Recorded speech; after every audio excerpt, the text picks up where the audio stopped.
Hayyee ashamaa harka fuunee kabajamtootaa fi jalatamtoota hordoftoota sooshaal miidiyaa ilmaan Oromoo kamittaan jirra jirtu fayya keessanii dhufee kunoo isinii dhufee jira barumsa xiqqoo takka isinii qabadhee dhufee jira innis barumsi warroonni feesbuukii keessan sheerii hin qabne akkasuma warroonni feesbuukii keessan nama 5,000 guutee isinirraa dhaabate kan follow hin banatin isin agarsiisuuf akkaataa follow itti banattan akkaataa itti gartee Facebook irratti share warri hin qabne irra kaattan isin agarsiisuu fi achumaan namoonni YouTube kiyyaaf haaraa taatan YouTubein kiyya seentanii itti barreessanii agarsiisanii Fatiin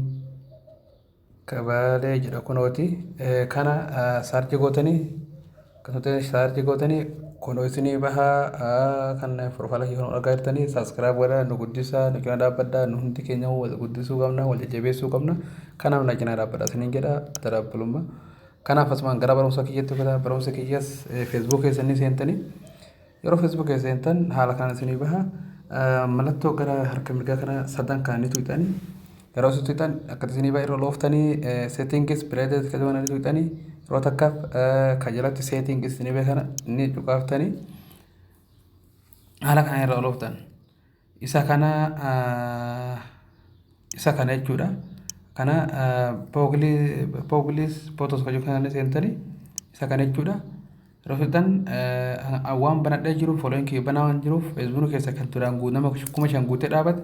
nama 10,000 5,000 daba 5,000 ol jechuudha namni baay'een hordofuu danda'a maaliif kanaaf isa kanarratti deebitan cuqaaftan jechuudha ka olii kanarratti deebitan ka sadii gara ga'anuu kanarra jira sun namni hin banatin hundi isaa kanarra jira jechuudha isa kanarratti deebitanii hundi isaa looftan jechuudha haala kanaan isa tokkoffaa kanarratti deebitan jechuudha kanatti jechuudha mallattoo gara gadii kanallee akka tas deebitan jechuudha kanaaf hundi keessan akka deebitaniif kana banamee jira jechuudha following keessan namni baay'een isin ilaaluu danda'a namoonni duraan follow Facebook keessan guutame isin friend isin argachuu hin dandeenye haala kanaan isin hordofuu danda'a jechuudha kanaaf irraa deebitanii warroonni share hin qabne jechuudha warroonni share hin qabne akka nama post godhuu deemutti bakka tanee cuqaaftanii isa kanaaf gara profile keessanitti kan harka bitaa kana public yookaan isa kanneen cuqaafna jechuudha kanaaf asirratti kunoo ni jira tarii your friend is on Facebook yookaan kanarratti jechuudha yoo deebitan share hin qabu kanaaf kanarra adda ta'uu danda'a kanaaf gara olii kana deebitan public yookaan kanarra deebitan kanarra deebitanii haala kanaan Facebook keessa waan gaarii yoo dhiiftan share argachuu danda'a share namni share godhee isin hordofuu danda'a kanaaf walii dabarsuu danda'a share irra deeffadhaa follow keessanillee banadhaa isiniin jedha kanuma jabaadhaa akkasumas yallee seenaatii subscribe godhaa guddisaa isiniin jedha kanuma barumsa kiyya kanarraati baga barumsa biraatti walitti deemutti turtii gaarii isiniin jedha.